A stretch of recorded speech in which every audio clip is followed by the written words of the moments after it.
topic that we're going to do, that is logical conditioning and grouping.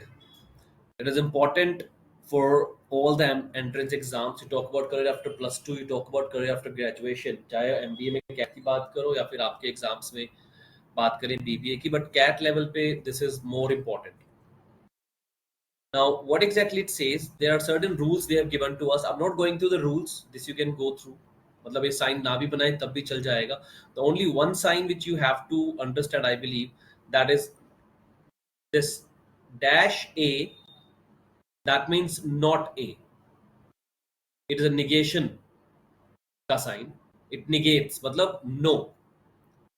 बाकी जितने भी science हैं 1 2 4 they are not that important. Another sign which is important is this A arrow B. That means if A happens, then B will also happen.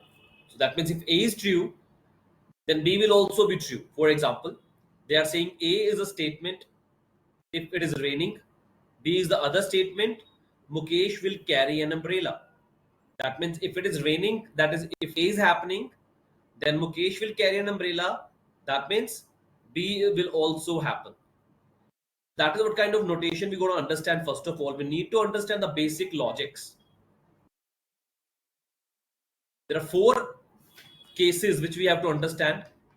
The first case which we have, that is if A happens, then B happens. That means if A is true, then B is also true. And the conclusion to this that we have, that if B is not true, then A will also not be true. Understand this very carefully. What I'm trying to tell you is if A is true, B is true. And if I say A is not true, then it is possible B true हो और ये भी possible है कि B true ना हो. अगर B true है तो ये भी पॉसिबल है कि A ट्रू हो और ये भी पॉसिबल है कि A ट्रू ना हो. That means they are may be cases, ये हो भी सकता है नहीं भी. बट अगर मैं कहता हूं A इज हैपनिंग और B भी ऑल्सो हैपन्स, दैट मीन्स अगर B नहीं होगा तो A नहीं होगा. Let's understand that example. Namely, I am taking an example. Okay sir गलती से हैंड रेज हो गया था, क्लिक हो गया था. Okay, no problem. Now, if I take A is raining, as I said in the previous example, अगर A का मतलब है रेन होना और B का मतलब है अम्ब्रेला बाहर लेकर जाना, आप इस चीज को सोच भी सकते हो अगर सोचना चाहो, और आप इसको रूल्स के थ्रू भी कर सकते हो कि अगर बारिश होगी तो अम्ब्रेला मैं लेकर जाऊंगा, अगर बारिश नहीं होगी तो हो सकता है लेकर जाऊं, धूप है, हो सकता है ना लेके जाऊं. तो अगर बारिश नहीं हो रही, निगेशन ऑफ ए, तो हो सकता है अम्ब्रेला लेकर जाऊं, हो सकता है ना लेके जाऊं. और अगर मैं अम्ब्रेला लेकर गया हूं तो हो सकता है बारिश के कारण लेकर गया हूं, हो सकता है बारिश के कारण नहीं बल्कि धूप के कारण लेकर गया हूं, due to sunlight, extreme heat. But अगर मेरे पास अम्ब्रेला नहीं है, if I'm not carrying an umbrella, for sure shot I will say rain is not happening, because अगर रेन हो रही है तो मेरे पास अम्ब्रेला होना चाहिए था. A very simple thing to avoid all these confusions कि क्या करना है क्या नहीं करना, आप सिर्फ ये A और B को समझो. If A happens, then B happens. If A is true, then B is true. And this concludes if B is not true, A will also not true. With the help of rain and umbrella, this example was quite clear here. Example करते हैं इसके लिए एक. if के बाद जो statement है वो आपकी A होती है. If Ram studies, मतलब राम का स्टडी करना A, he will pass the exam. मतलब अगर राम स्टडी करेगा तो वो पास करेगा. A is true, स्टडी करेगा, B will also be true, will pass the exam. Now Ram fails the exam. Fails the exam मतलब B नहीं हुआ, B did not happen, पास नहीं हुआ. Now मेरा कंक्लूजन है अगर A हुआ और B नहीं हुआ, दैट मीन्स B नहीं होगा तो A भी नहीं होगा, दैट मीन्स उसने पढ़ाई ही नहीं की. My answer is Ram studied for the exam. Ram did not study. Ram may or may not have studied. None of these. The answer is Ram did not study. That is a definite, sure answer I have. I hope this is clear. If this is clear, let me know, please. Yes, sir. Yes, sir, clear. Great. Very nice. Dhananjay, come in. Please shift to that side. हमने एक topic शुरू किया है, just go through that, ठीक है? उसका first rule किया है, उसको समझो पहले. नोटबुक पे लिखना शुरू कर देना, ठीक है? I'm just going to revise it as Dhananjay has just joined us. So the rule, example number 1 was on the basis of rule number 1. Rule number 1 says that if A is true कहने का मतलब है A is true, then B is also true. And it concludes that B is not true, then A is also not true. तो example किया हमने, अगर राम पढ़ता है, राम स्टडीज A है, he will pass the exam, B हो जाएगा. अगर फेल है तो B नहीं हुआ, इसका मतलब A भी नहीं हुआ. ठीक है? With the second example you understand better. Now second rule कहता है, the rule number 2 says if A happens, if A is true, then B is not true. A true है, जब A true होगा, B true नहीं होगा. तो इसका जो conclusion होगा, the conclusion will be if A is true then B is not true. इसका मतलब है जब B true होगा तो A true नहीं होगा, मतलब एक दूसरे के ऊपर डिपेंडेंट है. इसका अगर हम एग्जांपल देखें to understand it better, if के बाद जो स्टेटमेंट आएगी वो A स्टेटमेंट है. If a thief sees a policeman on a given night, he will not commit the robbery. तो रॉबरी करना है B. और will not मतलब निगेशन, नो. A होगा तो B नहीं होगा. अब इसका कंक्लूजन मुझे पता होना चाहिए, मतलब अगर रॉबरी हुई है, इसका मतलब चोर ने पुलिस को नहीं देखा. बाकी सारे केसेस मे और मे नॉट बी है. Now, if a thief sees a policeman on a given night, he will not commit a robbery. Done. One night a thief does not see a policeman. Does not see a policeman. That means वो कह रहे हैं कि A नहीं हुआ. तो क्या B true होगा? हो भी सकता है, नहीं भी. वेरी गुड नीमन. हो भी सकता है, नहीं भी. तो thief may or may not commit a robbery because एक चीज जो मैं 100% कह सकता हूं वो ये है कि अगर चोरी हुई है, रॉबरी हुई है, तो पक्की बात है कि थीफ ने पुलिसमैन को नहीं देखा, क्योंकि देखा होता तो चोरी ना करता. That gives me the answer. तो इस क्वेश्चन का आंसर, जब उसने बोला थीफ ने पुलिसमैन को नहीं देखा, ए नहीं हुआ, तो बी हो सकता है रॉबरी हुई है, हो सकता है रॉबरी नहीं हुई है. क्लियर है पॉइंट है? Yes, sir. Good. Let's go for the next, the third case which we have.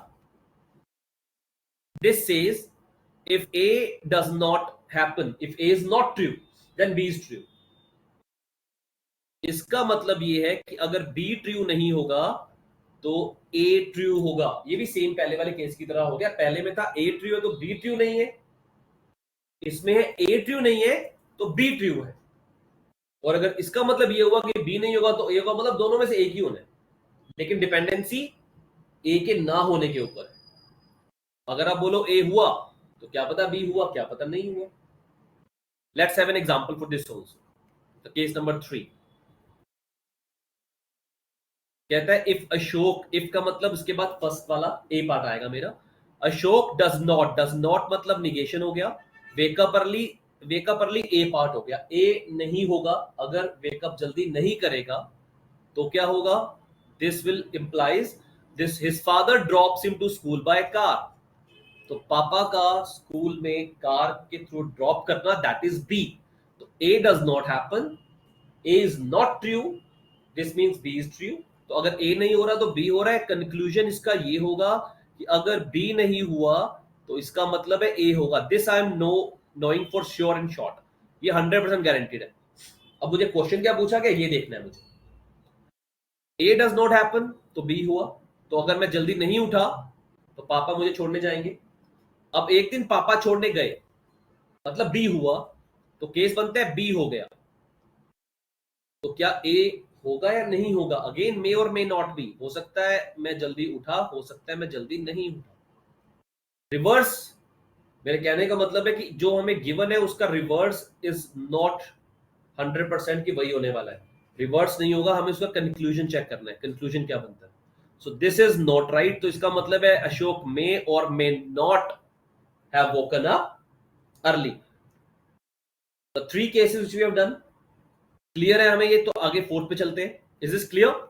Yes, sir. Yes, sir. Yes, sir. Okay. Look at the example number 4. Before that, the case number 4. Case number 4 कहता है अगर A नहीं होगा तो B भी नहीं होगा। ये कंक्लूड ये करेगा कि अगर B होगा तो A होगा। If A does not happen and due to that B does not happen, this means अगर B होगा तो A भी नहीं होगा, सॉरी B होगा तो A होगा, क्योंकि अगर B नहीं हुआ होता तो हो सकता है A होगा, हो सकता है ना हो। Again let's see an example, Fiza will not wear hat if, अब इफ यहां पर है तो इसके बाद ए है, मतलब नॉट सनी, ये हमारा ए है और ये हमारा बी है, वियरिंग अ हैट। तो व्हाट आर दे सेइंग कि अगर सनी नहीं है तो फिजा हैट वियर नहीं कर रही है, और a particular date is sunny, मतलब ए है। इसका जो कंक्लूजन है वो तो ये था, अगर हैट डाला हुआ है मतलब सनी है। अब उसने बोला सनी है, तो हो सकता है हैट डाला हुआ है, हो सकता है हैट नहीं डाला हुआ। मेरा आंसर अगेन आएगा फिजा मे और may not wear a hat. This is a logical conditioning and grouping, it's an important topic. अगर एग्जामिनर को आपका एग्जाम टफ करना है तब वो आपको ये देगा, इजी एग्जाम के लिए वो ये क्वेश्चंस नहीं देगा। The first four example, are we clear with those? Yes, sir. Yes, sir. Now, on the basis of this, there's a puzzle sometimes you get. Let's understand the puzzle also. Selection problem, we call it. Now, what exactly it says? This says there are 9 people, 1 to 9. तो 1 से लेकर 9 तक आपके पास 9 लोग हैं, उनके नाम है 1 2 3 4 5 6 7 8 9. A group of 5 people to be selected out of these 9, and the following conditions have been given. If 2 is selected, 4 and 5 must be selected. That means अगर 2 को आप इंक्लूड करोगे तो 4 and 5 आप दोनों को इंक्लूड करो टीम के अंदर, जो भी आप ये टीम बना रहे हो, ग्रुप बना रहे हो। इफ 3 और 4 और बोथ, तो मतलब या तो आप 3 को ले रहे हो या फिर आप 4 को ले रहे हो, तो आपको 1 को भी लेना पड़ेगा। 1 मस्ट बी सिलेक्टेड। अब ध्यान रखना वाइस वर्सा ट्रू नहीं है, हम लेफ्ट हैंड कंक्लूजन इसीलिए किए। थर्ड कहता है इफ 9 इज नॉट सिलेक्टेड, तो 9 को अगर नहीं लोगे तो 8 will also not be selected, 8 को भी नहीं लेना, डू नॉट टेक 8। फोर्थ कहता है 7 is selected, that means 1 is not selected, मतलब 7 और 1 में से एक ही आ सकता है, दोनों इकट्ठे नहीं आएंगे। 7 आएगा तो 1 नहीं आएगा, 1 आएगा तो 7 नहीं आएगा। And the last says 6 आएगा तो 2 आएगा, this I can start here कि 6 आएगा तो 2 आएगा, so there is a chain coming up. Last number 5 I wrote straight away here, I could write in the other line, मैं यहाँ भी लिख सकता था, that is also right, गलत वो भी नहीं है, but I could find a chain। तो जब चेन दिखे आपको, चेन बना दो, उससे आपका क्वेश्चन इजी हो जाता है। क्या ये नोटेशंस क्लियर है? Are we clear with these notations? Yes, sir. Yes, sir. Let's go further. The question says if 6 is selected in the group, which of these will definitely be a part of the group? Definitely कौन इस group का part होगा? अब 6 आएगा तो 2 तो आएगा ही आएगा, 2 आएगा तो 4 and 5 भी आएंगे, और अगर 4 आएगा तो 1 भी आएगा। दैट मीन्स इस ग्रुप के अंदर कौन कौन आएगा? 6 अगर है तो 2 भी आएगा, 4 भी आएगा, 5 भी आएगा, 4 आने के कारण 1 भी आएगा। तो मतलब मेरे ग्रुप के पार्ट होंगे 6 2 4 5 1। ऑप्शन में ये भी है, 2 भी है और 4 भी है, तो आंसर और 1 भी लिखा हुआ है, तो मैं एक चूज नहीं कर सकता, मेरा आंसर होगा सारे के सारे आएंगे। तो अगर 6 आ गया, बाकी सबकी वैसे ही एंट्री हो जाएगी। Is this part clear? Yes, sir. Yes, Next sir. question says if 1 2 4 5 are 4 of the members selected in the group, who is fifth? तो 1 भी आ गया, 2 भी आ गया, 4 भी आ गया, 5 भी आ गया। अब किसको आना जरूरी है? अब आप ये चेक करो 1 के ऊपर कौन डिपेंड है? 1 के ऊपर कोई भी डिपेंड नहीं है। बस हाँ इतना पता है कि इसका कंक्लूजन ये है कि 1 आएगा तो 7 नहीं आएगा। तो मतलब इस ग्रुप में 7 नहीं आएगा, दैट्स फॉर श्योर। पर हमसे पूछा क्या कौन आ सकता है? 2 के ऊपर किसकी डिपेंडेंसी है? 2 के ऊपर है 4 एंड 5 की, दोनों आए हुए हैं। 4 के ऊपर किसकी डिपेंडेंसी है? 1 की, वो भी आया हुआ है। दैट मीन्स फिफ्थ कौन होगा? 7 नहीं हो सकता। इसका मतलब ये है कि 8 होगा तो 9 भी होगा। मतलब जगह तो एक ही खाली है, because I have to take group of 5 people. 4 already हो चुके, तो 7 भी नहीं आ सकता, 8 भी नहीं आ सकता। इसका मतलब तो this answer will not be there. लेकिन 3 और 6 पे से किसको लूं? There are 9 people in total, 5 की टीम बनानी है, 4 लोग नहीं लेने। 4 ये आ चुके, 2 ये नहीं आने। बचा कौन है? बचा है आपके पास 3, बचा है 6 और बचा है 9। तो क्या आप 3 को ले सकते हो? ले सकते हो। 3 आएगा, उसके लिए 1 को होना चाहिए, 1 ऑलरेडी है, तो 3 तो आ सकता है। 6 अगर लोगे तो 2 होना चाहिए, चेन बनी हुई है, 6 भी आ सकता है बिकॉज 2 भी अवेलेबल है। तो आप 3 को भी ले सकते हो, 6 को भी ले सकते हो। क्या आप 9 को भी ले सकते हो? बिल्कुल ले सकते हो, बिकॉज 9 नहीं होगा तो 8 होगा, 9 होगा तो 8 होगा, नहीं होगा फर्क नहीं पड़ता, तो 9 भी आ सकता है। मतलब इन तीनों में से कोई भी फिफ्थ बंदा बन सकता है। That means the if information is not sufficient to find out my answer, the answer is insufficient information. Are we clear with this? Yes, sir. Yes, sir. Great. Now the last kind of question after selection we have distribution. Now in distribution problem भी इस तरह से ही है, जरा ध्यान से समझेंगे। Last example है टू अंडरस्टैंड।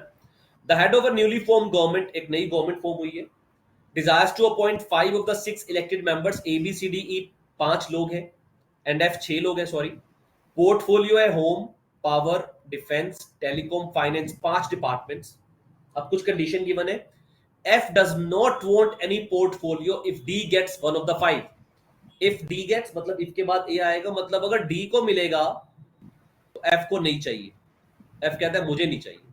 अब देखो 6 लोग, 5 डिपार्टमेंट, एक खाली रहना ही रहना है, तो मेरे को पता लग गया या तो डी नहीं आएगा या एफ नहीं आएगा, दोनों में से एक ही आएगा। डी आएगा तो एफ नहीं आएगा, एफ आएगा तो डी नहीं आएगा।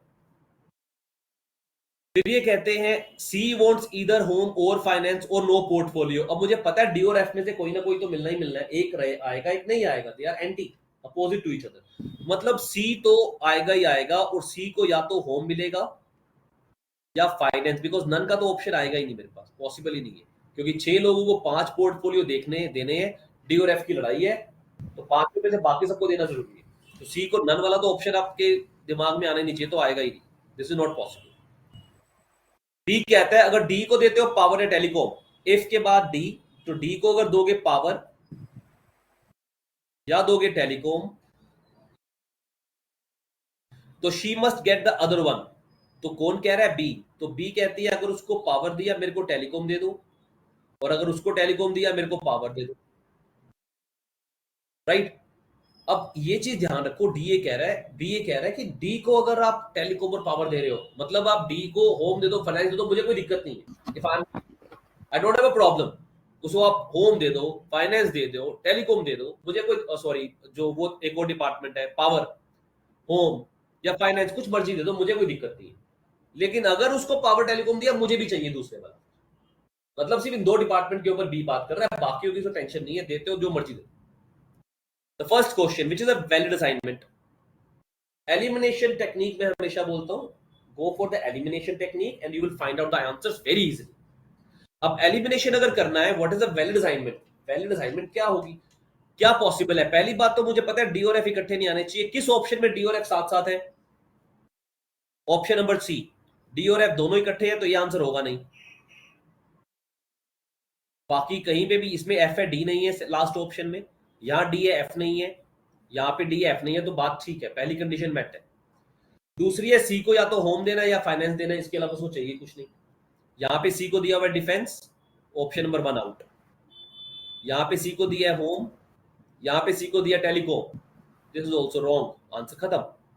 With the help of elimination technique the question become so easy, देखने में जितना टफ लगता है करने में उतना इजी हो जाता है। टॉपिक बहुत इजी है, बेसिक लेवल है, बहुत आराम से हो जाना चाहिए। क्या हमें ये 6th क्वेश्चन क्लियर है? हाँ Yes. जी सर।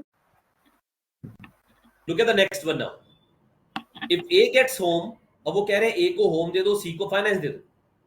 आपने दे दिया, ए को होम मिला, सी को फाइनेंस, तो डन होगी ये डील तो हमारी। Which is not a valid assignment for defence and telecom. तो आप किस किस को डिफेंस और टेलीकॉम देने वाले हो और कौन सी वैलिड नहीं होगी? तो क्या आप डी को डिफेंस, बी को टेलीकॉम दे सकते हो?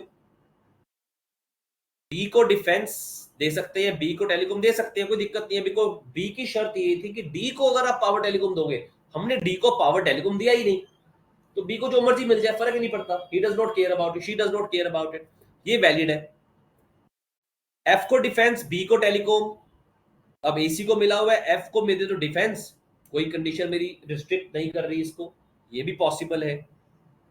बी को डिफेंस, ई को टेलीकॉम, इसमें भी कोई दिक्कत नहीं है। बी को डिफेंस दे सकते हो, ई को टेलीकॉम दे सकते हो, कोई प्रॉब्लम नहीं आएगी। बी को डिफेंस, डी को टेलीकॉम। अगर डी को टेलीकॉम दिया तो बी ने बोला था मुझे चाहिए पावर, अब आपने डी को दे दिया टेलीकॉम, बी को पावर दे नहीं रहे, मतलब ये इज पॉसिबल नहीं है, दिस इज नॉट वैलिड। तो मेरा आंसर होगा ऑप्शन नंबर 4। लास्ट वाला ये कह रहा है आपको कि डी, आपको देखो ऑप्शन गिवन है, डी को अगर टेलीकॉम दोगे ना तो बी कहता है मुझे पावर दो। डी अगर कहता है, डी को अगर आप पावर दोगे तो बी कहता है मुझे टेलीकॉम दो। सिर्फ इन दो डिपार्टमेंट्स की लड़ाई है। तो जब डी टेलीकॉम मिल रहा है तो बी कहेगा मुझे तो पावर चाहिए जी, तो he has to be given power. But यहां पर डिफेंस दिया हुआ, ये वैलिड नहीं है। This is in contrast, in contradiction with our rules, conditions. That means option number 4 is my answer. Is this clear to us? Yes, yes sir. Sir. So take out your practice books and start doing the questions and take doubts right away. Okay, sir.